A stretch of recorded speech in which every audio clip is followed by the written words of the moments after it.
Assalamu alaikum wa rahmatullahi wa barakatuh. Comme vous le savez tous, depuis quelques semaines, il y a de gros doutes sur l'association humanitaire Musharaka.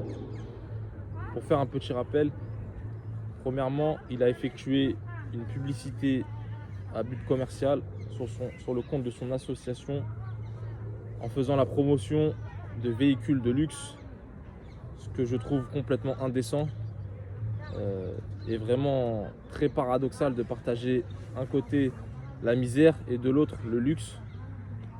Ce qui m'a poussé à la réflexion, est-il vraiment ce qu'il prétend être?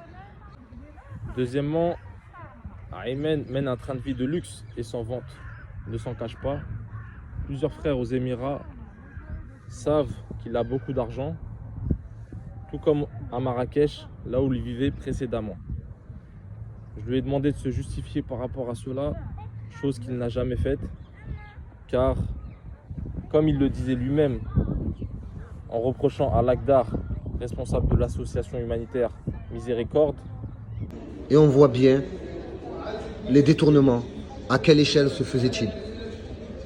Nous comprenons mieux maintenant pourquoi son train de vie était équivalent à ceux qui ont des sociétés et des sites internet et des travails bien payés. comment fais-tu pour générer de tels revenus? Ceux-ci, c'est des revenus d'entrepreneurs, de footballeurs, de personnes qui ont beaucoup d'argent, pas d'un responsable d'association. Donc à ton tour, je te pose la question, comme tu lui as posé à lui. La troisième des choses, c'est qu'il a calomnié une femme qui est ma mère. Et pour ceux et celles qui ne savent pas, selon les règles islamiques, cette personne devient immédiatement indigne de confiance et on ne lui donne plus. Donc quand bien même les doutes sur son association ne seraient pas avérés par rapport à la tricherie et au fait qu'il détourne des fonds, juste par le fait qu'il est calomnié, normalement c'est terminé pour lui l'association. Et d'ailleurs à ce sujet, il ne s'est jamais expliqué, ni excusé auprès de moi directement par téléphone en m'appelant, ni auprès de ma mère en l'appelant, ni en prenant son compte et en s'excusant. Aujourd'hui, je vais vous apporter un nouveau élément. C'est simple. Dans une association à but non lucratif, au minimum, il y a deux personnes. Un président et un trésorier. Donc ce président-là, je pense que c'est Ayman, donc Michael Paro. Donc de ce fait, qui est le trésorier? Nous aimerions savoir qui est le trésorier, puisque c'est ce qu'il reprochait aux associations précédemment, c'était de gérer tout seul. Nous comprenons mieux maintenant pourquoi son association, comme il le prétend dans son communiqué, notre équipe est en train de travailler sur place, il n'y a pas d'équipe. Tout cela est une imposture. Le frère est seul dans son association. Seul. Il n'y a aucun membre de l'association Miséricorde. Aucun membre.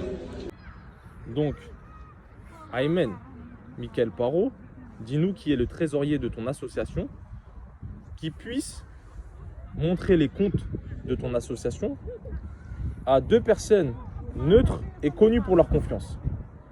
Qu'on puisse tous avoir le cœur apaisé par rapport à ton association humanitaire.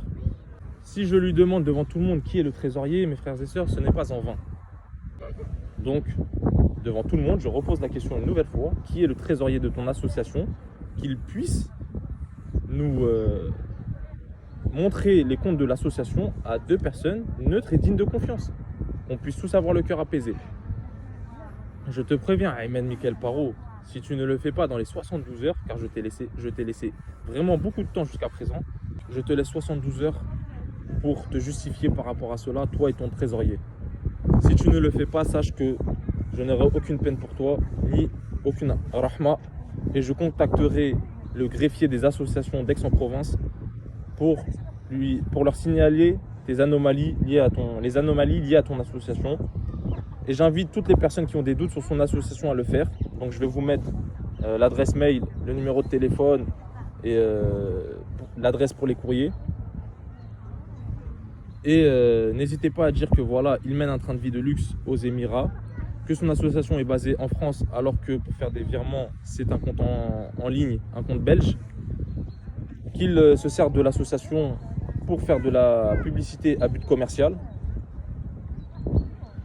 et que lorsque l'on demande des comptes à l'association, qu'on lui demande des comptes, il ne présente pas le bilan annuel, il ne présente pas les entrées et les sorties, il ne présente rien, il garde le silence. Voilà. Si c'est avéré que tu fais des sous sur la misère des gens, c'est dégueulasse. C'est vraiment dégueulasse. Déjà, rien que par la calomnie, tu dois arrêter l'association. Mais en plus de cela, si jamais c'est avéré que tu as triché, il va falloir que tu te repentes et que tu rembourses toutes les personnes lésées. En tant que musulman, j'ai fait tout ce que je pouvais. Ce n'est pas à moi d'apporter des preuves comme quoi il triche ou pas. C'est à lui de se justifier sur ce qui lui est reproché. Donc, je me décharge de toute responsabilité vis-à-vis d'Allah. Et pour finir, je vais terminer cette vidéo avec des audios d'Ayman vraiment ajib, qui datent de 2020, où il me parlait et vous allez écouter. On a vraiment l'impression qu'il parle de lui 2 ans plus tard, donc en 2022. Subhanallah. Et franchement, sa réponse, ça peut être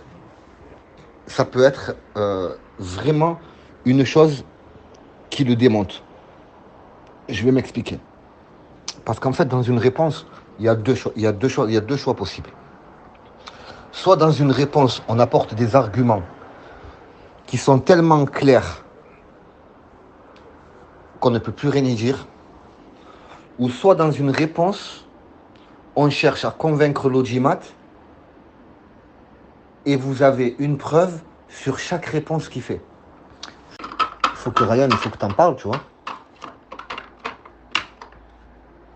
Il faut que tu en parles, ouais, pourquoi il continue, soi-disant, ouais, il continue encore avec ces trucs bizarres. Eh ben, tout ça, il faut le dévoiler tranquillement. Rien que des petites vidéos, boum, tiens, prends ça. Faut être clair, concis, ça va aller.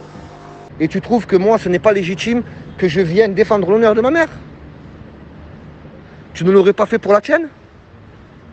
Peut-être que tu serais allé bien plus loin quand on voit ce que tu es capable de faire pour de l'argent. Et hop, tu stoppes. Tout simplement, mon frère. Il faut que tu aies des arguments, tu vois, qui sont forts et les gens qui accrochent. Crains Allah.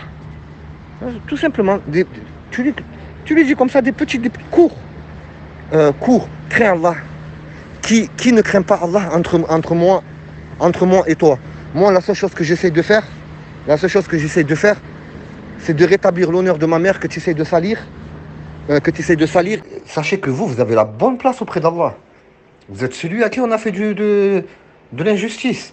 Donc vous avez pas. C'est celui qui a fait de l'injustice qui doit vraiment avoir peur et qui doit trembler.